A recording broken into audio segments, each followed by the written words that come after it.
Assalamualaikum warahmatullahi wabarakatuh. Alhamdulillah, salatu wassalamu ala asyrafil mursalin sayyidina Maulana Muhammadin wa ala alihi wasallam amma ba'du.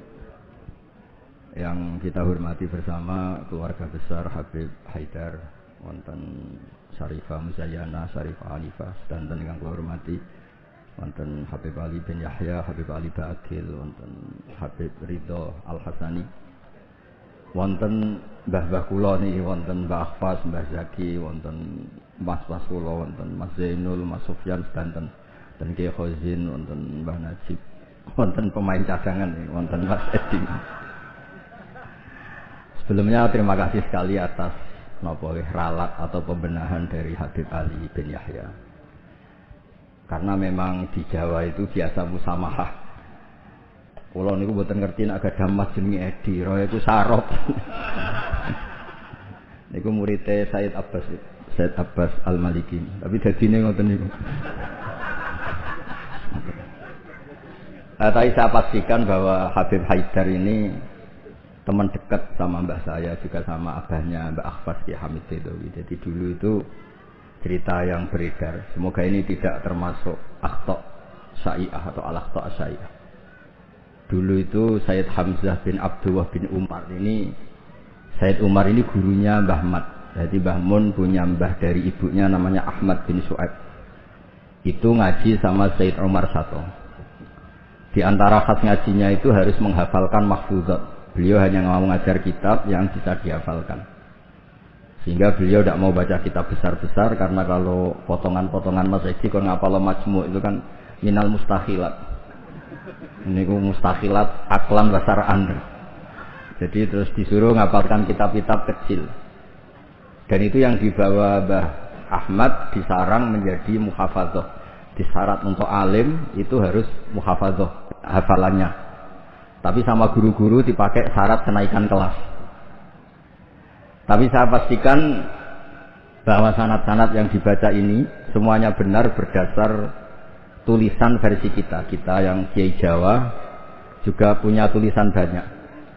Misalnya di sini ditulis Sayyid Haidar bin Hasan bin Sodaqah Dahlan bin Zaini Dahlan bin Ahmad Dahlan sampai Syabdul Qadir Jilani, sampai lewat jalur Sayyid Abdul Al-Mahdi, sampai Hasan Musanna, Hasan Asyibti, dan sampai Rasulullah Shallallahu Alaihi Wasallam.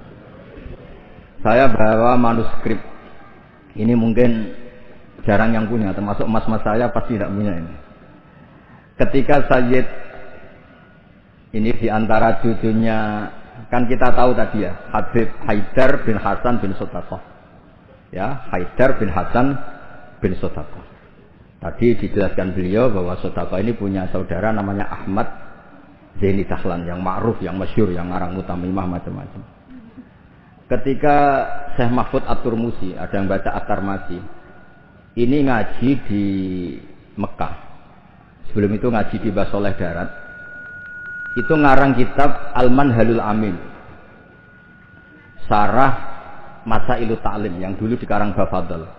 Kemudian lebih dikenal dengan istilah Hasyatut Turmusi atau Hasyatat Tarmasi. Dan di antara Sayyid Top yang memberi takrid, ya ini original ini. Di antara Sayyid Top yang memberi takrid saat itu adalah Sayyid Sodaqah. Ini ditulis Takridu Nukhbatil Mudarrisin fil Masjidil Haram wa Umdatu Ayanihil A'lam Al-Alama Sayyidi As-Sayyid Abdullah bin Sayyid Sodaqah bin Sayyid Zaini Dahlan. Terus saat itu artinya hadil bait ini Baitul Nubuwah, Baitul Ilm, jadi sudah terkenal sekali. Zaman itu beliau ini Sayyid Sodaqah bin Sayyid Zaini Dahlan ini ngasih kata pengantar kitab Hasyatut Turmusi. Di antara yang beliau katakan tentang memuji Syekh Mahfud At-Turmusi, beliau juga detail sekali ngendikan di kitab ini ya, Muhammad Mahfud bin Marhum Al-Alama Al-Haj Abdullah bin Marhum Al-Alama Al-Haj Abdul Manan At-Turmusi Al-Jawi. Terus cerita-cerita hubungan kita dengan ulama-ulama Haromen. Saya muridnya Mbah Maimun. Mbah Maimun punya mbah juga sekaligus guruna namanya Ahmad bin Su'aib. Itu ngaji sama Sayyid Umar Sato. Dan di kitab-kitab sanad Said Abi Bakar Sato ini paling kecil. Kecilnya ngaji sama Said Umar Sato. Di tengahnya yang terkenal ada Said Utsman. Dulu di era itu yang diantaranya ngaji itu Syekh Abdul Hamid Al-Qudsi. Terus ini cerita-cerita tentang betapa benana wa benahum itu ada lakoh yang luar biasa. Jadi zaman Syekh Mahfud At-Tirmidzi ngarang kitab itu diantara yang ngasih takrib, ngasih komentar ini Amit ini Sayyid Abdullah bin Sodaqah bin Sayyid Zaini Dahlan. Ini di kitab Hasyiatut Tirmidzi di juz 7. Jadi ketika di akhir juz diterangkan takridat dari beberapa ulama daripada Sadatina Al-Hasaniyin, yaitu Sayyid Abdullah bin Sodaqah bin Zaini Dahlan. Di antara pujian beliau, karena beliau baca betul kitab Hasyiatut Tirmidzi, inna hadza lahu at-ta'lif alladhi yaftakhiru bihil amilun. Terus beliau menulis limithli hadza falyamalil amilun. Fajazallahu mu'allifaha al-jaza' al-hasan bi fadlihi wa judihi wa matta'al muslimina bi baqaihi wa judihi. Jadi ini menunjukkan ketika beliau menulis itu masih sugeng. Dan kita tahu Syekh Mahfud At-Tirmidzi ini adalah gurunya Mbah Hasyim. Jadi memang benar yang dikatakan Habib Ali kalau cerita Mbah Hasyim ngaji Syekh Ahmad Zaini Dahlan mah enggak mungkin, karena Mbah Hasyim ngaji sama Syekh Mahfud. Syekh Mahfud baru ngaji sama Sayyid Abi Bakar Sato. Sayyid Abi Bakar Sato baru ngaji sama Sayyid Ahmad Zaini Dahlan. Memang secara tokoh itu enggak mungkin. Tapi ada beberapa catatan memang kalau Syekhona Khalil, Mbah Soleh Darat dan keluarga besar Kudus Ndamaran itu memang domenangi Sayyid Ahmad Zaini Dahlan karena tokohnya memang di atas Mbah Hasyim Asy'ari. Saya pernah neliti bahwa Hinatu via Syekh Nawawi Banten itu Syekh Mahfud At-Tirmidzi sekitar umur 29 tahun. Karena Syekh Mahfud ini dulu ngaji di Mbah Soleh Darat umur 9 tahun sampai 14 tahun. Terus pertama mulazamah Said Abi Bakar Sato itu umur 15 tahun. Lazamahu muddata asri sinin. Beliau ngaji sekitar 10 tahun. Ditinggal wafat oleh Said Abi Bakar Sato itu ketika beliau umur sekitar 25 tahun. Dan ketika beliau ngarang kitab ini, di antara teman beliau dan juga sekaligus mitra diskusinya adalah Sayyid Abdullah bin Sodaqah bin Zaini Dahlan. Kemudian memberi kata pengantar ini, di antaranya mensifati Shahibul Afham ad-daqiqah wal ma'ani al-asba ar-raqiqah al-murtafi ala ru'usi fudala'il asri. Dan kita tahu Mbah Mahfud ini punya beberapa murid, di antaranya adalah mbahnya Mbah Akhfas ini, Mbah Baidowi, juga Mbah Maksum, juga Mbah Siddiq Jember, juga beberapa masyayikh di Indonesia. Ini yang agak serius tentang manaqib, supaya kita tahu bahwa inna hadzal ilma dinun fanzuru amman ta'khuduna dinakum. Nah, yang penting dari sanad itu adalah profesionalitas. Sebab itu kula seneng cerita nu paling seneng cerita wali. Diradi kepenak. Jadi dulu itu terkenal cerita ini yang paling terkenal di Jawa Timur. Ada santri itu gobloknya ndak ketulungan. Jadi khidmah kiai kok. Kiai ini ngopi, dekno kopi. Menonak kiai ini rokok, golekno asbak. Pokoknya khidmah terus. Suatu saat dia itu mati, ya mati betul. Ketika ditanya sama Mungkar Nakir marbuka, malaikatnya ditertawain. Malaikat, kamu itu gimana? Kalau tanya itu ya sama yang pinter, tanya kok sama orang bodoh. Nah, ini nggak pernah ngaji, hanya khidmah. Terus, nah yang pinter siapa? Itu yang di atas, maksudnya kiainya itu. Jadi malaikat dianggap gak profesional, wong bodoh kok ditakoi. Ini bisa dipakai, bisa dipraktekkan. Nanti kalau malaikatnya baik ya di ACC, kalau tidak ditabui. Jadi malaikat itu juga harus dimengertikan. Di mana-mana tanya itu sama orang pinter, jangan tanya orang. Akhirnya terus karena kiainya ini kasyaf, Pak Kiai, kata santri Anda ini, santri jenengan ini disuruh tanya orang pinter, yang pinter jenengan yang jawab, ya aku sing jawab itu sepanjang terus dijawab marbuka Allah gini-gini terus. Singkat cerita terus kiainya agak-agak marah, cung goblok mulai mondok nanti mati.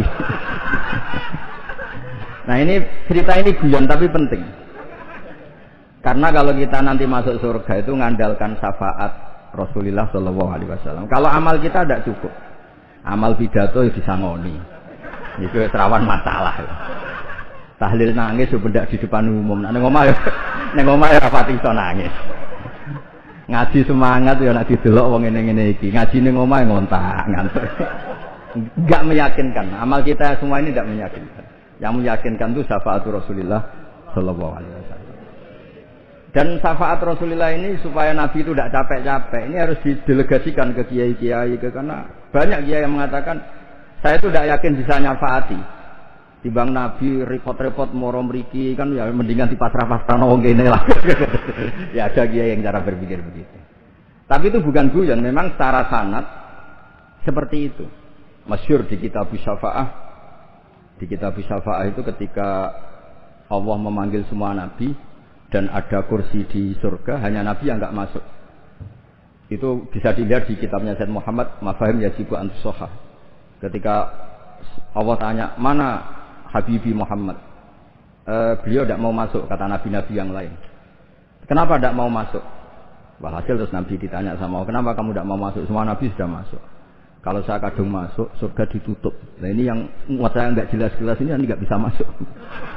Intinya kita masuk dulu digiring Rasulullah Sallallahu Alaihi Wasallam. Jadi memang jadi wong pinter itu penting. Jadi wong pinter penting, sing goblok pinter tetep goblok. Nggak usah memaksakan apa pinter. Selain angel ya ketok ora sopan. Kula niku gak ada santri kanca nggih kanca riyen ngaji sami-sami teng Mbah Mun. Niku gobloke ra karo. Nggak tak takoki kenapa kowe goblok. Sungkan nyanyi Mbah Mun. Saya tuh pernah dinasehati itu paling saya kenal. Gus, nak soleh udah nemen-nemen. Kenapa? Mari kok swargane ambek Mbah Mun sungkan, gak enak. Apa beda widadari sungkan. Apa pacaran mbek widadari sungkan. Soleh pas-pasan kok awraku. Itu angen-angen kok masuk akal. Ora enak. Sampeyan iso bayangno swarga awur Mbah Mun. Apa medingkrang sungkan apa. Terus monggo ke soleh pas-pasan mawon kersane lho. Tapi risikone pas-pasan nak kuotane ra cukup neraka. Lah sing kuota anak pas-pasan itu risikone niku. Terus Rasulullah itu milik semuanya nggih. Sing sering nangis wedi pangeran nggih ibadah, sing sering guyu nggih ibadah. Sampai kalau ada riwayat dan ini saya yakini benar di Ihya ada, di Khilyatul Auliya ada. Inna min khiyari ummati fi ma nabba'anil malalul a'la qauman yathakuna jahran min saati rahmatillah. Somben umatku pilihan-pilihan sing nak guyu banter-banter. Mergo saking yakin rahmati Allah ku jembar. Potongan ngeten iki nak diajari nangis terus frustasi. Mergo kombinasi nangis kredit, nangis gamuk bojo, nangis tanpa masa depan. Wis kon guyu mawon kersane ridho mek kodok qadar. Terus masyhur itu dua nabi yang debat ini masyhur, yaitu Yahya dan Isa. Yang satu sering merengut mikir akhirat, digojlok sama yang sering guyu. Mali aroka abisan ka'annaka taqnatu min rahmatillah. Kowe kok merengut kaya ora ana rahmate pangeran. Mbok yo guyu bareng. Terus sing sitok gojlok, mali aroka dohikan ka'annaka ta'manu min makrillah. Kowe guyu kaya ora ana azab kae. Lah alhamdulillah mate nabi niki mun saged danten guyu nggih saged, nangis nggih saged. Berarti yo niru Nabi Yahya, niru Nabi Isa. Cuma kok ora perkara iku, perkara jagone menang guyu. Arab Saudi menang guyu kabeh. Bareng saiki kalah terus nangis kabeh. Lah nek guyune wong saleh-saleh kados kula krana wedi pangeran. Maksudnya guyu mergo wedi pangeran. Kula niku izin didelok pangeran ku nangis. Wong dikek rahmat akeh kok ijek nangis. Oleh syukur iku kapan? Terus guyu itu saged dielmoni. Terus niki cerita-cerita sanad mengke diantarane kula aturaken Habib Ridho, Habib Ali supados ngertos bilih Al-Mudawwan yang dibukukan bahwa Habib Shadaqaini Al-Hasani itu di kitabnya Syekh Mahfud napa? At-Turmusi. Beliau itu begitu bangganya dan di antara beliau yang beliau banggakan sangar kitab ini ditakrid beberapa sadat, beberapa beliau ngendikan Sulalatun Nubuwah, di antaranya ada Sayyid Abdullah bin Shadaqah bin Zaini Tahlan. Kayak apa kita? Bangga, seneng. Misalnya saya, muridnya Mbah Mun tentu ngaji sama Mbah Karim, juga ngaji sama beberapa gurunya termasuk abahnya sendiri Mbah Zubair. Mbah Zubair dulu ngaji di Mekah termasuk ketemu Syekh Hasan Masyad, ketemu macam-macam lah. ketemu Syekh Said Al-Yamani, ketemu macam-macam, dan semuanya sampai ke Sayyid Ahmad Zaini Dahlan yang tadi diterangkan saudaranya Sayyid Sedaqah. Tapi memang menyangkut tasamuh nama itu memang di Jawa umumnya, meskipun kiai yang tahu itu biasanya tasamuh. Karena kalau ada orang mirip itu dipanggil mbahnya. Dulu saya ngaji di Sarang, saya ini punya mbah namanya Ki Siddiq. Beberapa kiai manggil saya juga Siddiq. Ketika saya mulai hafal Quran, beberapa kiai mulai manggil nama saya Nur Salim, karena bapak saya itu Kiai Nur Salim terkenal hafal Quran. Yang saya tidak mau itu dipanggil Lady. Wah itu naudzubillah min dzalik. Ma'adzallah itu. Jadi memang tasamuh ini semoga dimaklumi lah. Karena memang seperti Gus Idror ketika ngaji di Sayyid Ahmad juga dipanggil Maimun Shaghir. Tapi saya yakin pembenaran Habib Ali tadi memang kita butuhkan, memang benar-benar kita terima kasih. Karena memang harus ada bedanya adat Jawa dan Arab. Kalau di Arab memang Ahmad itu nama bin Zaini Dahlan. Kalau di Jawa itu Ahmad itu nama tambahan. Jadi satu orang, saya namanya Ahmad Bahuddin ya satu orang. Kalau di Arab Ahmad cukup, Muhammad cukup. Makanya kalau di adat Habib orang Jawa itu bingung, Muhammad bin Ali bin Ahmad bin Ali, kadang Muhammad bin Muhammad sampai beberapa kali. Makanya dulu kalau di Israel itu kalau ada orang namanya Muhammad bin Ahmad bin Muhammad, kamu mempermainkan saya ya, karena jenenge mau dibolak-balik. Padahal memang di beberapa adat begitu. Imam Ghazali berapa kali kata Muhammad itu? Muhammad bin Muhammad sampai 3 kali. Nah, Habib yang kita kenal misalnya Ali bin Husain yang Said Ali Zainal Abidin. Karena setelah itu punya anak namanya Muhammad Bakir. Sebenarnya hanya Muhammad saja. Bakir itu gelar. Li'annahu baqarul ilma. Kan namanya kan Muhammad bin siapa? Ali bin Husain. Setelah itu ya bin Ali wa Fatimah Zahra. Jadi memang semoga dimaafkan kesalahan kiai-kiai ini. Sebagian memang salah karena memang benar-benar salah. Sebagian salah karena tasamuh, sebagian salah dari wong akeh berdamuk bojoku wis bingung. Salah itu macam-macam. Ora profesor, ora kiai berdamuk bojoku wis bingung niku. Makanya kalau pertama jadi kiai itu muji kiai top itu bukan karena alimnya, kalau sudah tua-tua itu. Wong ra duwe dhuwit, damuki bojo, utang jatuh tempo kok ijek mulang itu top. Jadi kalau alim itu sudah biasa, bisa dipelajari. Tapi dalam kondisi seperti itu masih bisa ngajar itu biasa. Akhirnya mulang jurumiyah enggak ada takrir. Khutbah Sa'ban diwaca Muharram. Karena memang di rumah penuh masalah.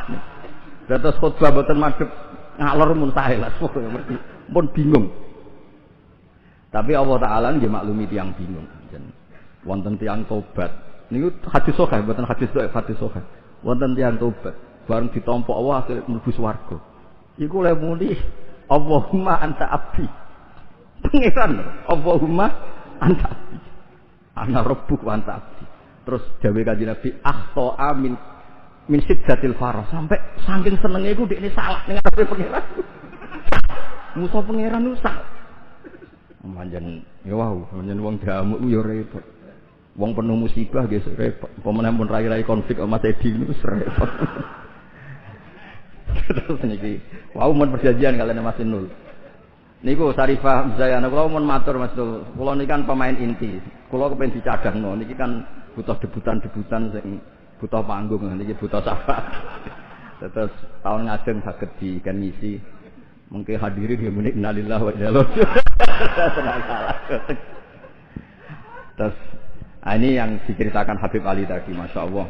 Memang ini saya bacakan biar dapat barokahnya Habib Haidar. Ini tulisan orisinil Habib Haidar bin Hasan bin Sutaqah bin Zaini Dahlan. Ayyuhal qari' as'adakumullah. Ini apa? Kata pengantar beliau ketika nulis manaqibnya Sayyid Hamzah Sattar. Laqad alqaitu manaqibat Sayyid Hamzah Sattar rahimahullah miraran bi munasabati yaumi wafati fi jama'atin azimah minan nas. Waqad sa'alani katsirun min talabati wa asdiqaihim minal ulama an aktuba risalatan fi manaqibi rahimahullah wa tutba umarratan bata ukhra liyakuna huwa qudwatan wa uswatan li syubbanil yaum. Fa waqa fi qalbi luzumu ijabati hadha su'al hasba taqati. Wa inni ta'araftu bi anna tilka risalah lam tusaf bil kamal wa lam tuwaffi bi jami'i manaqibi Sayyid Hamzah Sattar wa khisalih al-karimah. Wa lam taqirra uyunun nadhirina ilaiha likillati bidu'ati. Atau walam tukirra uyunan nadhirina ilahi likillati bidu'ati. intinya itu dengan bahasa Arab seperti ini betapa kita membayangkan kealiman Sayyid Haidar. Beliau pakai lughatil fusha, beliau begitu fasih. Dan keluarga kami kenal sekali sama Habib Haidar karena Sayyid Hamzah Sato itu teman akrabnya buyut saya namanya Basir Rahman. Itu akrab sekali sama Sayyid Hamzah. Bikin masjid kemana-mana. Dan Sayyid Basir Rahman ini termasuk donaturnya Sayyid Hamzah ketika bangun masjid. Jadi makanya saya ini ketika Sarifah Musayana ke rumah saya, terus ada Sarifah Hanifah juga, pernah juga didolanin Mas Farid yang dari Ngawi. Saya senang sekali karena memang muamalah, muasyarah dan apalah silaturahim semuanya ini sudah tersambung. Dan ini yang mudawwan, ini tulisannya Mbah Maimun tentang Sayyid Hamzah Sato dan diantara yang disisipkan dipakai adalah takribnya Sayyid Haidar. Yang paling menyenangkan ya ini di kitabnya At-Turmusi ini diantara kebanggaan Syekh Mahfud At-Turmusi adalah kitabnya ditakrib oleh Sayyid Abdullah bin Sodaq. Ini kan luar biasa. Ya, ini luar biasa. Ada silsilah keilmuan. Ya, ada silsilah apa? Keilmuan dan kita tahu inna hadzal ilma dinun fangduru amman ta'khuduna dinakum. Dan diantara akhdul ilmi adalah wujudu syafaati Rasulullah sallallahu alaihi wasallam, yaitu Nabi ngendikan syafaati li ahlil kabair min ummati. Mun ngapalah hadis segampang-gampang mawon. Nek ana hadis sing angel-angel syarat untuk syafaat kudu ngene-ngene ngapalah sing niku mawon. Syafaati li ahlil kabair min ummati. Ampun tafsir ahli kabair sing ahli dosa gedhe sing bulet-bulet wonten nomor kersane mboten memtersangkakan siapapun napa. Li ahlil kabair kanggo wong sing bulet-bulet. Nak kanggo nyuwun sewu nuduh orang melakukan fahisah ra apik, seudon mboten apik. Pokoke dimak. Kula nak manane jeneng ngoten sak nang ngaji. Syafaati li ahli kabair kuwi wong sing bulet-bulet. Mboten dosa gedhe kok. Seneng ampuk anggap wong liya dosa. Wong aku biasa khusnudan kok ge biasa suudon. Lah kabair maknane kan dosa gedhe. Jare kowe, jare aku ora. Wong bulet-bulet. Terus ada kitab Al-Muwafaqat namanya. Itu kalau ngelem Rasulullah sallallahu alaihi wasallam tutup. Di antara pujiannya adalah disebut Ja'a bimillatin hanifiyah. Nabi ini membawa millah hanifiyah. Dan di antara beliau nyifati agama ini, hadhil millah. Terus taquduhum jami'an terus sampai memuji dan hadhil millah ini menguntungkan muti'an wa asiyah. Orang yang taat ya diuntungkan hadhil millah yaitu surga biwiri hisab. Yang wa asiyan juga diuntungkan hadhil millah. Karena yang asian pun sama Rasulullah dingendikani syafaati li ahlil kabair min umat. Bahkan Allah piyambak ngendikan kul ya ibadiyalladzina asrafu ala anfusihim la taqnatu mir rahmatillah. Jadi yang ahlul taah ya difasilitasi, bahkan ahlul isyan pun difasilitasi syafaat. Lho soal perilaku ya nek iso aja salah.